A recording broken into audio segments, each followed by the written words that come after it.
You know how some days just feel off?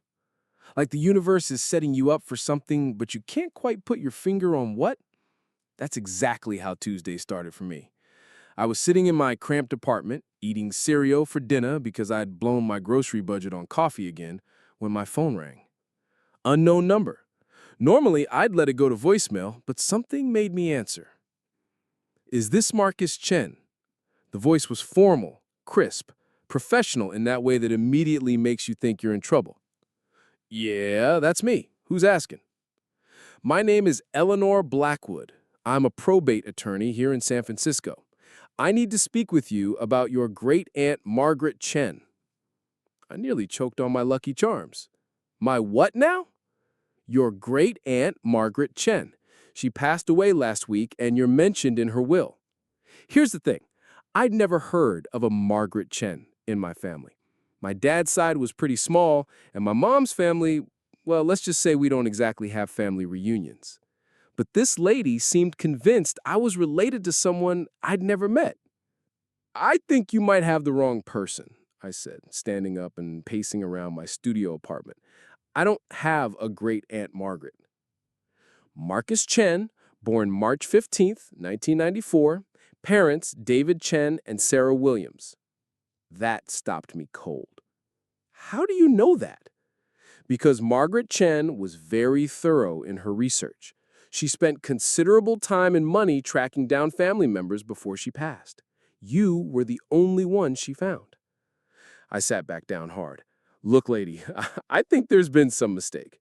My family isn't exactly the wealthy type, if you know what I mean.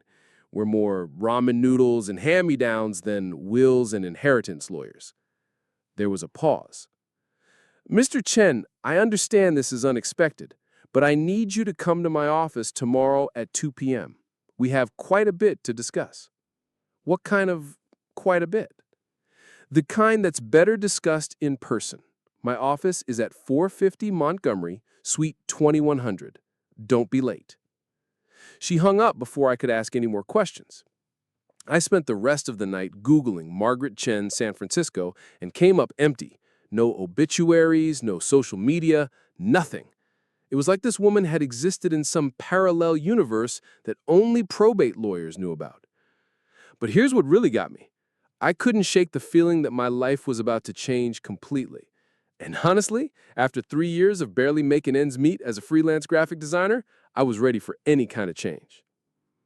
The next day, I showed up at 450 Montgomery Street wearing my only decent shirt and pants that didn't have holes in them. The building was one of those intimidating glass towers that makes you feel like you don't belong there just by walking through the lobby. Eleanor Blackwood's office was exactly what you'd expect from a high-end probate lawyer.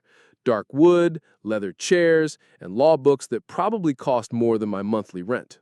She was in her 60s, with silver hair pulled back in a perfect bun and eyes that seemed to see right through you.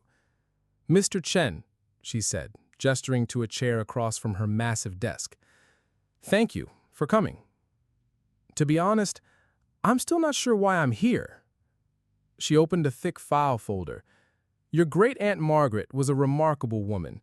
She never married, never had children, and spent most of her life building a very successful import business. She was also incredibly private.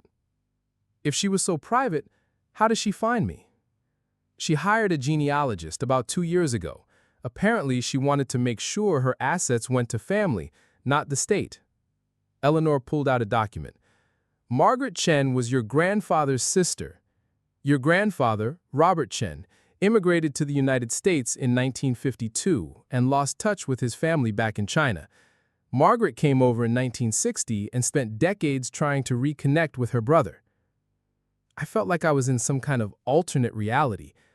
My grandfather died when I was 5. I barely remember him. "Margaret found that out too, but she also found out about your father and eventually about you." Eleanor leaned back in her chair. "She was quite impressed by your portfolio, actually. She researched you thoroughly." "She researched me? That's kinda creepy." She was being cautious. Margaret accumulated significant assets over her lifetime, and she wanted to make sure they went to someone who would use them wisely. Eleanor slid a document across the desk. This is a copy of her will. You might want to sit down. I am sitting down. Then hold on tight. I started reading, but the legal language was like trying to decipher hieroglyphics. Then I got to a section that was highlighted in yellow, and the numbers made my brain short-circuit. Is this saying what I think it's saying? If you think it's saying that you're inheriting approximately $2.3 million in assets, plus a house in Pacific Heights, plus a business, then yes, that's exactly what it's saying. The room started spinning. I gripped the arms of my chair and tried to process what I'd just heard. This has to be some kind of mistake. It's not a mistake, Mr. Chen. You are Margaret Chen's sole heir. But I never met her. I didn't even know she existed. That didn't matter to Margaret. She believed in family, even if that family didn't know about her. I stared at the document in my hands, still not believing it was real. What's the catch? The catch? Come on, there's always a catch. Nobody just inherits millions of dollars without some kind of strings attached. Eleanor's expression grew serious. There are complications. And there it was, the other shoe, dropping right on schedule. What kind of complications? There's another party who's contesting the will, someone who claims to have a prior relationship with Margaret and believes they have a stronger claim to her estate. Who? A man named Vincent Carmichael. He was Margaret's business partner for the last 15 years, and he's arguing that the will is invalid due to undue influence and lack of mental capacity. I felt that familiar sinking feeling in my stomach. So basically, I'm about to be dragged into a legal battle I can't afford over money I might not even get? That's one way to put it. What's the other way? Eleanor smiled for the first time since I'd met her. The other way is that you're about to fight for what rightfully belongs to you, and I'm going to help you do it. Eleanor insisted I should see the house. You need to understand what you're fighting for, she said. So 2 days later, I found myself standing in front of a Victorian mansion in Pacific Heights that looked like it belonged in a movie. The house was 3 stories of pristine white and blue trim, with a garden that probably cost more to maintain than I made in a year. The kind of place I'd only seen in magazines or when rich people got murdered on TV shows. This is insane, I muttered, fumbling with the keys Eleanor had given me. The front door opened into a foyer with a chandelier that caught the afternoon light and scattered rainbows across the walls. Everything was immaculate. Not like museum perfect, but like someone had actually lived there and taken care of every detail. I walked through room after room, each one more beautiful than the last. The living room had floor-to-ceiling windows overlooking the bay. The kitchen was straight out of a cooking show with marble countertops and appliances that probably cost more than my car. But it was the 3rd floor that really got to me. Margaret had converted the entire top floor into an office and library. The walls were lined with books in English, Chinese, and what looked like several other languages. There were photo albums scattered across a massive desk, and I couldn't help but flip through them. That's when I found the pictures of my grandfather. Black and white photos of a young man who looked exactly like my father. Pictures of him with a woman that had to be Margaret. Same eyes, same stubborn chin that I'd inherited. There were letters too, written in Chinese characters I couldn't read, but the dates were clear. They went back decades. Margaret had been trying to find her brother for most of her life. I sat down in her chair and tried to wrap my head around it all. This woman had spent years looking for family, and when she finally found us, we were all gone except for me, a broke graphic designer who couldn't even afford to visit his own parents more than once a year. That's when I found the journal. It was sitting in the top drawer of her desk, and I probably shouldn't have read it, but I couldn't help myself. The entries were in English, written in careful handwriting that reminded me of my elementary school teachers. March 15th, 2024. Today, I found him. My brother's grandson. His name is Marcus, and he's an artist, like I always dreamed of being. He looks so much like Robert in the pictures I have. I wish I could meet him, but I'm not sure how to explain who I am after all these years. Maybe it's better this way. Maybe it's enough to know that some part of our family survived. March 20th, 2024. Vincent thinks I'm being foolish. He says I should leave everything to charity, that family is what you make, not what you're born into. But he doesn't understand. He's never been the last one left. He's never carried the weight of being the only one who remembers. April 21st, 2024. I've made my decision. Marcus will inherit everything. I've watched him from afar, his art, his struggle, his kindness to others even when he has so little. He's the best of our family, and he doesn't even know it yet. I closed the journal and just sat there for a while, staring out at the view of the Golden Gate Bridge. This woman had been watching me, caring about me, planning for my future while I was completely oblivious to her existence. And now someone was trying to take it all away. My phone buzzed. Text from Eleanor. Vincent's lawyer just filed additional motions. We need to talk. Can you come to the office Monday? I looked around the beautiful house that might or might not be mine, at the photos of grandparents I never known, at the journal of a woman who'd loved me from a distance. I texted back, I'll be there. And Eleanor, we're going to fight this thing. Monday morning, Eleanor's office felt different, more tense, more serious. She had documents spread across her desk like she was preparing for war. Tell me about Vincent Carmichael, I said, settling into my usual chair. Vincent is complicated. Eleanor pulled out a thick file. He's been Margaret's business partner for 15 years. He helped her expand her import business into one of the most successful operations on the West Coast. So he's successful. That doesn't mean he deserves her money. It's not that simple, Marcus. Vincent has legitimate concerns about the will. I felt my stomach drop. What kind of concerns? He claims that Margaret was showing signs of dementia in her final months. He says she was confused, making irrational decisions, and that you somehow manipulated her to change her will under false pretenses. I stared at Eleanor. Are you kidding me? I never even knew she existed until you called me. I believe you, but Vincent has evidence that suggests otherwise. What kind of evidence? Eleanor slid a document across the desk. Phone records showing multiple calls between Margaret's house and a number registered to a Margaret Chen in the weeks before she died. I looked at the phone number on the document. It wasn't mine. This isn't my number. I know that, but Vincent doesn't know that yet. And even when he finds out, he'll probably argue that you used a different phone to avoid detection. This is insane. Who would do this? That's what we need to find out. Someone made those calls, and they weren't you. The question is, who was it and why? Eleanor pulled out another document. There's more.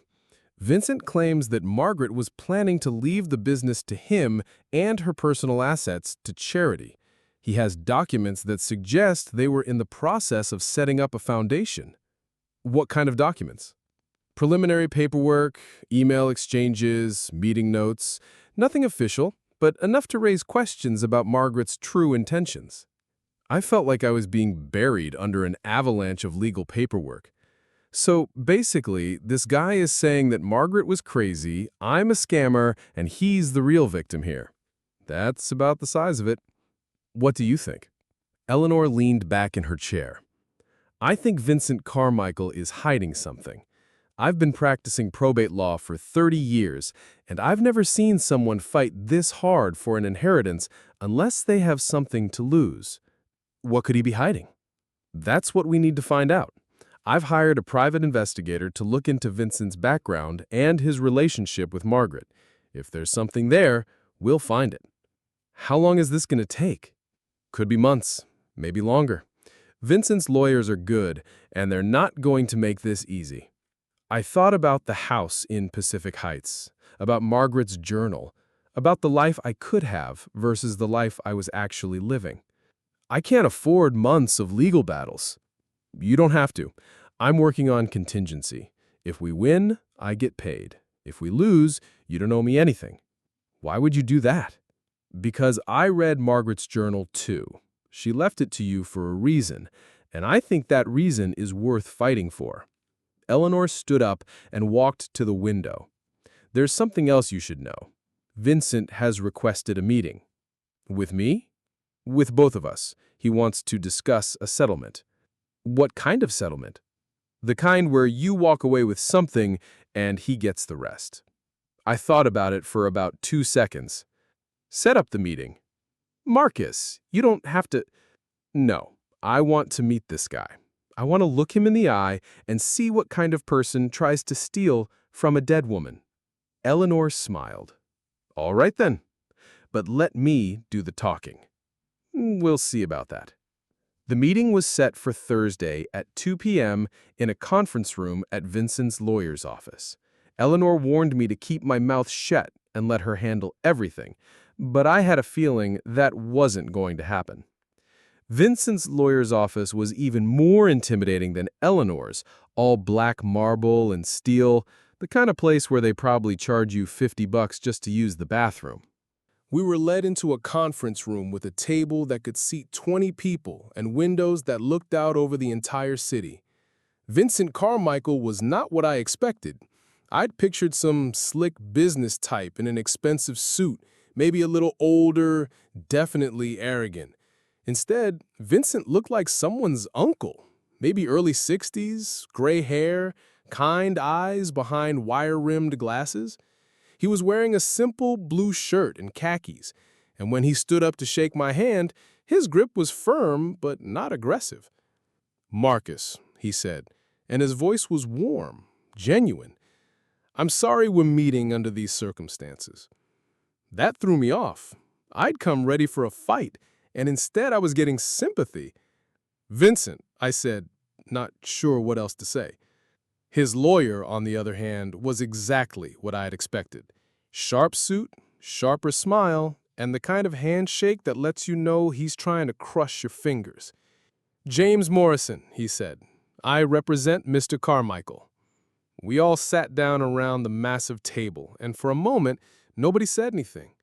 Vincent kept looking at me like he was trying to figure out a puzzle. "You look like her," he said finally. "I'm sorry?" "Margaret. You have her eyes. Same stubbornness in the set of your jaw." Eleanor cleared her throat. "Mr. Carmichael, perhaps we should discuss why we're here." "Of course." Vincent folded his hands on the table. "Marcus, I want you to know that I don't blame you for the situation. Margaret she was like family to me. We worked together for 15 years, and I cared about her deeply. If you cared about her, why are you trying to overturn her will? Because I don't think it represents what she really wanted." Morrison leaned forward. "Mr. Chen, we have evidence that suggests your great-aunt was suffering from early-stage dementia in her final months. We believe she was confused about her family connections and made decisions that she wouldn't have made if she'd been thinking clearly." "That's bullshit," I said, ignoring Eleanor's warning look. "Is it?" Vincent reached into his briefcase and pulled out a folder. "These are transcripts from our business meetings in the last 6 months of her life. Margaret was forgetting details, repeating herself, having trouble following complex discussions." He slid the folder across the table. "She was also becoming increasingly paranoid about people trying to take advantage of her. She started questioning partnerships that had been in place for years, including our business relationship." I looked at Eleanor, who was studying the documents with a poker face that would make a casino dealer proud. "Margaret wasn't paranoid. She was careful. There's a difference." "How would you know?" Morrison asked. "You never met her." "Because I've been living in her house for the past week. I've read her journals, looked at her photos, gone through her things. She wasn't confused. She was lonely." Vincent's expression changed. "You've been living in the house?" Eleanor thought I should understand what I was fighting for. "What did you think of her collection?" "Her what?" "Her art collection. Margaret collected pieces from Chinese-American artists. She had some truly remarkable pieces." I thought about the house, about the rooms I had explored. I didn't see any art collection. Vincent and Morrison exchanged glances. "That's interesting," Morrison said. "The collection was appraised at over $500,000 just last year." Eleanor leaned forward. "Are you suggesting that someone removed items from the house?" "I'm not suggesting anything," Morrison said, I'm just noting that Mr. Chen doesn't seem to know about a significant portion of his supposed inheritance." The room went quiet. I could feel everyone looking at me, waiting for me to say something, but I was trying to process what I'd just heard. $500,000 worth of art, and I hadn't seen any of it. "Vincent," I said finally, "what exactly are you proposing?" "I think we can work something out that benefits everyone. You get enough money to change your life, and I get to carry on Margaret's legacy the way she intended." "How much money?" $200,000. Cash. No legal fees, no court battles, no more questions about missing art collections. I looked at Eleanor, who was studiously avoiding my eyes. $200,000 was more money than I'd ever imagined having. It'd pay off my student loans, get me a decent apartment, maybe even let me start my own design firm. But it wasn't what Margaret wanted. "No," I said.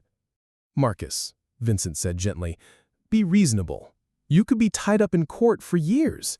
Legal fees alone could bankrupt you." "Then I'll be broke, but I won't be a thief." Morrison smiled his shark smile. "Mr. Chen, I don't think you understand the situation you're in. We have evidence of fraud, possible theft, and questionable mental capacity. You could end up with nothing." "Then I'll have nothing, but I'll have it honestly." I stood up. "Eleanor, we're done here." As we were leaving, Vincent called after me. "Marcus, wait." I turned back. "Margaret talked about you, in those last few months. She said you were the only family she had left. Then why are you trying to take that away from me?" Vincent's expression was sad, almost regretful. "Because I think she was wrong about what family really means." After the meeting, Eleanor and I went straight to the house. I'd been staying there for a week, but suddenly I was seeing it through different eyes. Where was the art collection Vincent had mentioned? We walked through every room methodically. The walls had obvious gaps where paintings had hung. You could see the slightly brighter patches of paint where frames had protected the walls from sunlight. In the living room, there were empty pedestals that clearly used to hold sculptures. "Someone cleaned this place out," Eleanor said, examining a spot on the wall where a large painting had obviously hung. "Before or after Margaret died? That's the million-dollar question." I was looking through Margaret's desk when I found something interesting. A receipt from a storage facility dated 3 weeks before she died. Pacific Storage Solutions, Unit 247. "Eleanor, look at this." She examined the receipt. Why would Margaret put things in storage right before she died? Maybe she didn't. We drove to the storage facility, which was in an industrial area south of the city. The manager, a heavy-set guy named Carl, who looked like he'd rather be anywhere else, was not particularly helpful. "I can't just let you into someone else's unit," he said. "I need documentation." Eleanor pulled out her legal papers. "I'm the executor of Margaret Chen's estate. This young man is her heir." Carl squinted at the documents like they were written in hieroglyphics. "This says the estate is in probate, which is why we need to inventory her assets," Eleanor said patiently. "I don't know. Policy says you need to cooperate with legal representatives, unless you want to explain to a judge why you're obstructing a probate proceeding." Carl sighed heavily and grabbed his keys. "Unit 247, but I'm coming with you." The storage unit was about the size of a one-car garage, and it was packed. Paintings wrapped in protective cloth, sculptures and bubble wrap, dozens of carefully packed pieces that even I could tell were valuable. "Jesus," I whispered, pulling the cloth off a painting that looked like it belonged in a museum. "Someone moved all of this here," Eleanor said, examining the packing materials. "These aren't Margaret's boxes." Carl was looking at his computer tablet. "Says here the unit was rented by Vincent Carmichael, paid 3 months in advance." Eleanor and I looked at each other. "When was it rented?" I asked. "March 20th, but the stuff was moved in on March 25th. I pulled out my phone and scrolled through the photos I'd taken of Margaret's journal. "Eleanor, look at this." I showed her the entry from March 20th. The one where Margaret wrote about Vincent thinking she was being foolish about leaving everything to family. He rented this unit the same day he told her she should leave everything to charity, Eleanor said. So he was planning to contest the will from the beginning? Looks like it. But why move the art collection? I thought about Vincent's expression during our meeting, the way he'd looked genuinely surprised when I said I hadn't seen any art collection. Maybe he wasn't planning to contest it. Maybe he was planning to steal it. Eleanor pulled out her phone. I'm calling the police. Wait, what if we're wrong? What if Margaret asked him to move the art? Then why didn't he mention it during the meeting? Why act surprised when you said you hadn't seen it? I looked around the storage unit at hundreds of thousands of dollars worth of art that should have been in Margaret's house. Because he got caught. Eleanor made the call. The police investigation moved slowly, but Eleanor's private investigator, a former cop named Sarah Martinez, worked fast. Within a week, she had uncovered things about Vincent that made my head spin.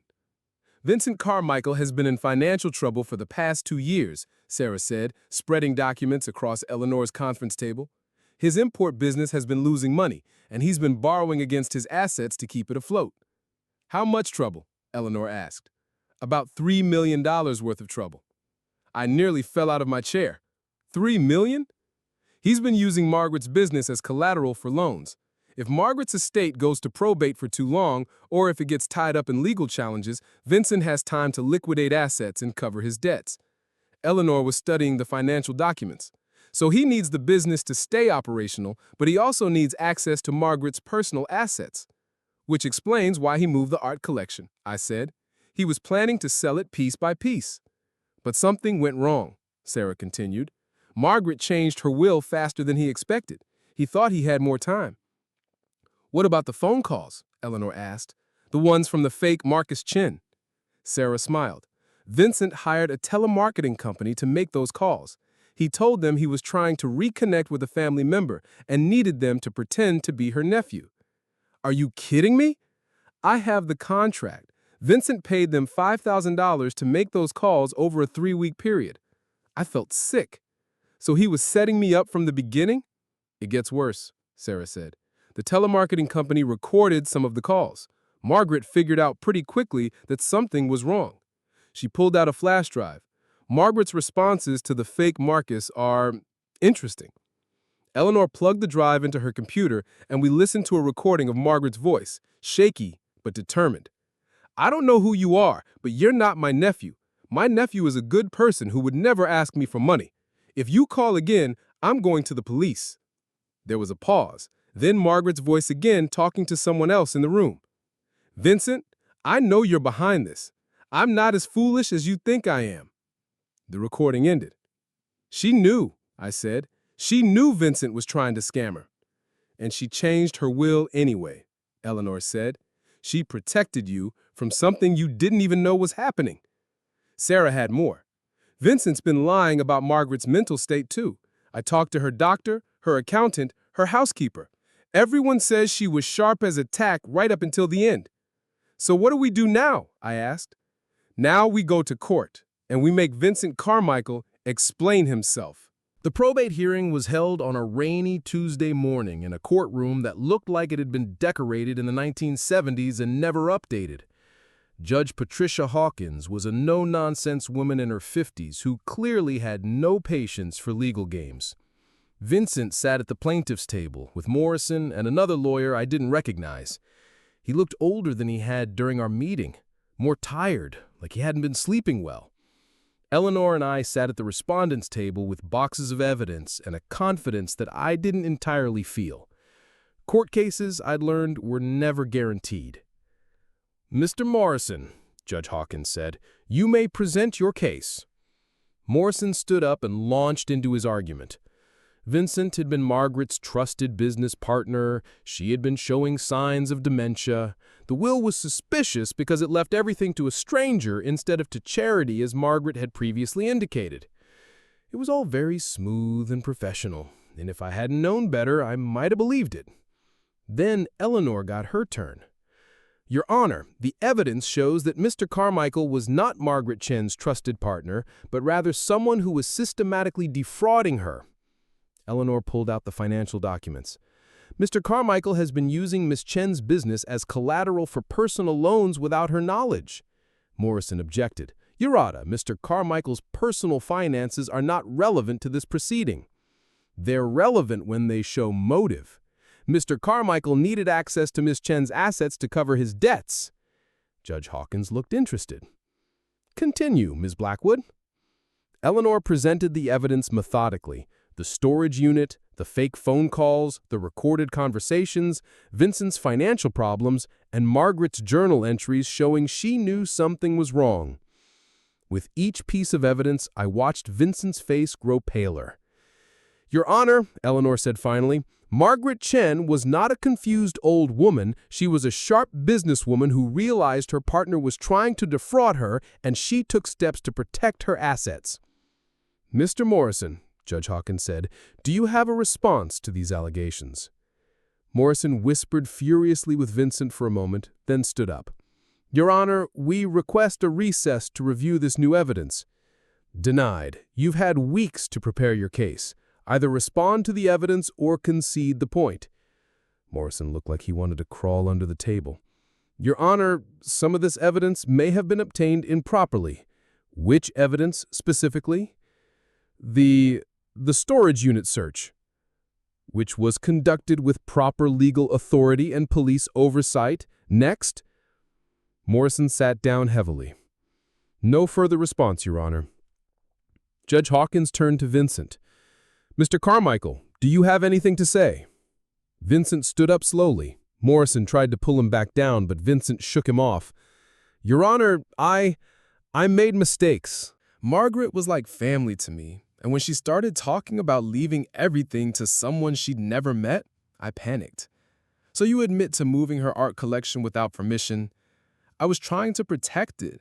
I thought if she was going to give her money to a stranger, at least I could make sure her art went to people who would appreciate it. By selling it to cover your debts? Vincent's shoulders sagged. I never meant for it to go this far. Judge Hawkins was quiet for a long moment. Mr. Carmichael, you're fortunate that this is a civil proceeding and not a criminal one, yet. She turned to Eleanor and me. The evidence clearly shows that Margaret Chen was of sound mind when she made her will, and that Mr. Carmichael's challenge is without merit. The will stands as written. I felt like I'd been holding my breath for weeks and could finally exhale. However, Judge Hawkins continued, there's still the matter of the missing art collection and Mr. Carmichael's financial irregularities. I'm ordering a full forensic audit of the business partnership, and I'm referring this matter to the district attorney's office for possible criminal charges. Vincent looked like he was about to be sick. Court is adjourned.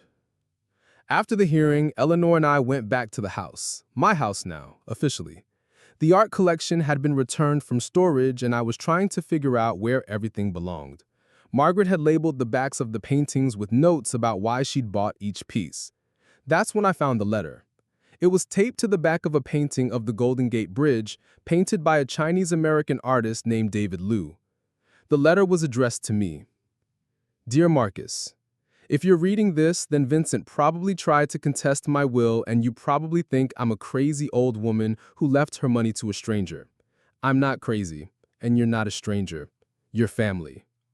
I've been watching you for 2 years. Not in a creepy way.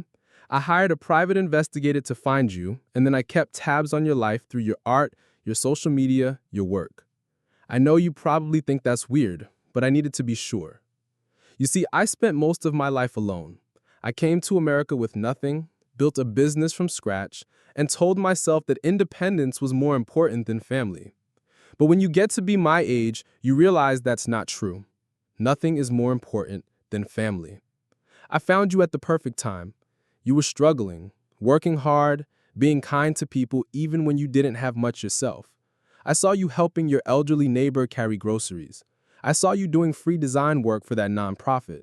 I saw you being the kind of person I always wished I could be. Vincent doesn't understand this. He thinks family is about biology, about who you've known the longest. But family is about who chooses to love you and who chooses to love you back. I chose you, Marcus. I chose you because you're good and because you'll use what I'm giving you to make the world a little better. Vincent will try to take this away from you. He's been stealing from me for months, using the business credit to cover his gambling debts, selling pieces from my collection and replacing them with fakes. I've been pretending not to notice because I've felt sorry for him, but I can't let him destroy everything I've built. The art collection is special. Each piece was created by a Chinese-American artist, and together they tell the story of our people in America. Don't sell them unless you absolutely have to. They're meant to be enjoyed, not stored in some rich person's private collection. There's one more thing. In my bedroom closet, behind the false wall, you'll find documents that prove Vincent has been embezzling from the business. I've been gathering evidence for months. Use it if you need to. I'm proud of you, Marcus. I'm proud of who you've become, and I'm proud to call you family. Take care of yourself, and take care of our legacy. With love, your great-aunt, Margaret. In the end, he looked like exactly what he was, a desperate man who'd made terrible choices and hurt people he claimed to care about. I felt sorry for him, honestly. Not sorry enough to forgive him, but sorry enough to understand that people do awful things when they're scared and desperate.